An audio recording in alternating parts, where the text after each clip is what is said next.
ជំរាបសួរក៏ដូចជាសួស្តីពុកម៉ែបងប្អូនបានជួបជាមួយខ្ញុំបាទទៀតហើយបាទថ្ងៃនេះគឺថ្ងៃនៅផ្ទះបងប្អូនអើយក៏មិនដឹងធ្វើអីទេថ្ងៃនេះគឺខ្ញុំមានអ្វីបន្តិចបន្តួចបងប្អូនគាត់នៅឃើញក្បាលវីដេអូក៏បងប្អូនដឹងហើយថាខ្ញុំធ្វើអីចឹងណាហើយខ្ញុំក៏មានមន់មានអីបងប្អូនហើយគឺថ្ងៃនេះក៏ធ្វើហូបបន្តិចបន្តួចថាយើងអត់មានបានរកអីក៏បងប្អូនហើយធ្លាក់ភ្លៀងមួយមេដែរប៉ុន្តែធ្លាក់ភ្លៀងអត់បានអីចឹងណាហើយបន្ទាប់មកនេះក៏ខ្ញុំ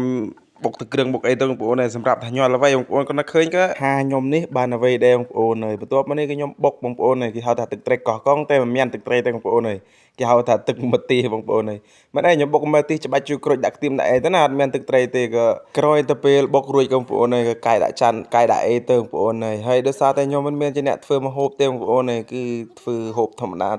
ក្នុងផ្ទះតាមលក្ខណៈគ្រួសារដែលខ្ញុំនៅផ្ទះណាបងប្អូនហើយបន្ទាប់មកនេះក៏ខ្ញុំបានស្ងោរមាន់បងប្អូនហើយគឺឆ្អិនហើយ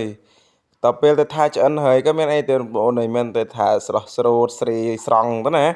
ស្រីស្រង់អីស្រីស្រង់ដួសដាក់ចានដាក់អីទៅបងប្អូនហើយបន្ទាប់មកនេះក៏ខ្ញុំដួសដាក់ចានសម្រាប់ទៅថាទៅបែងចែកការហូបឬថាចែកជាចំណែកមួយពេលពីរពេលតាមចំណង់ចំណូលចិត្តដែលលក្ខណៈគ្រួសារណាបងប្អូនហើយបន្ទាប់មកនេះក៏យើងដួសហើយមិនក៏មិនធំទេបងប្អូនហើយមិនទូចដែរទេប៉ិនក៏ដៃអេងថាកូនក៏ដៃធំប៉ិនក៏ជើង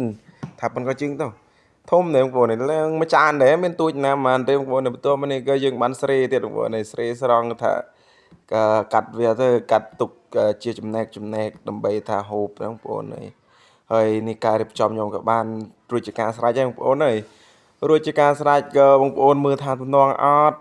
ការរៀបចំរបស់ខ្ញុំនេះគឺទំនងទេបងប្អូនគឺមើលទៅក៏គួរឲ្យចង់ហូបអត់ប៉ុន្តែមើលទៅក៏បើសម្រាប់ខ្ញុំវិញគួរឲ្យឆ្ងាញ់ក៏ចង់ហូបបងប្អូនក៏មិននេះមានពងមួយដែរហើយក៏ស្រេស្រង់ថាដាក់ទឹកត្រីដាក់ទឹកអំបិលខ្ទិះយើងលាយជាមួយសាច់មិនតែម្ដងទៅបងប្អូនហើយមានអីទេម្ហូបសាមញ្ញធម្មតាបែបស្រុកស្រែបែបលក្ខណៈគ្រួសារបែបជនបទចឹងណាមើលទៅបងប្អូននៃការរៀបចំរបស់ខ្ញុំគឺមិនបានស្អាតទេបងប្អូនហើយមានកន្លែងខុសឆ្គងក៏សូមអធិស្ឋានផងព្រោះអីយើងមិនមែនជាអ្នកអាជីពដូចថាអ្នកធ្វើម្ហូបណាគ្រាន់តែថា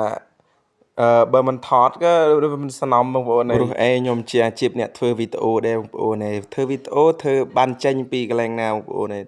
ហើយការធ្វើវីដេអូដោយសារតែខ្ញុំបានរៀនបានសូត្រខ្ញុំមានគ្រូមានអីដែរណាបងប្អូនតាម support ខ្ញុំដែរណាបានខ្ញុំរៀនធ្វើវីដេអូបងប្អូន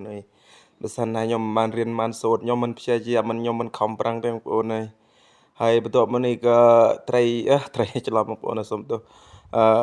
ម្ហូបយើងបានឆ្អិនហើយក៏រៀបចំ